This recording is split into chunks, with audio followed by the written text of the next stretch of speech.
In my career, this has been the first time that I have seen the pendulum go one side and then kind of going back to the other.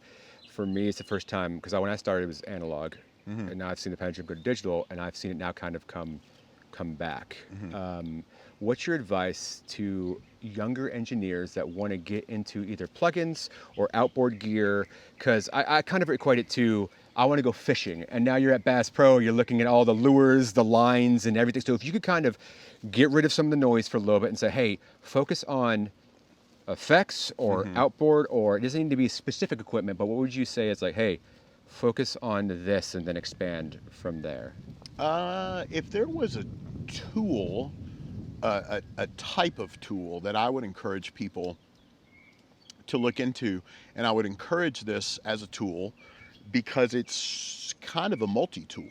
It does a lot of things. Is particularly as we are in the era of well into the era of digital audio, which yes is largely cold and sterile and vibeless because there's not all the circuitry on the front end.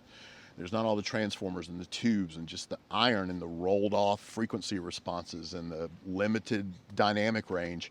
Um, what's something I would look into if you want to look into a tool, look into saturation or distortion devices, whether that's a plug-in, whether that's the built-in thing on the console, its emulation of it. Again, plug-in, hardware, whatever. Look into distortion and saturation because what those do is they do any number of things, but largely they will affect tone.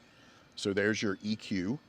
They will affect vibe and energy. So think exciter, and also an intangible. When I say vibe and energy, where you can't quite necessarily put your finger on it, they will greatly affect those types of things will greatly affect dynamic range. They will cut off transients. They will raise RMS. They will shape the sound in a way that you're particularly if you are a younger mixer you might not be used to hearing anyway, and it's largely a sound too in the past that we're kind of wanted to get away from. So not a lot of people wanted to get away from the grit and the grind and the distortion. What we found as we move away from it is it's sterile and lifeless and a little limp. And so look into the various forms.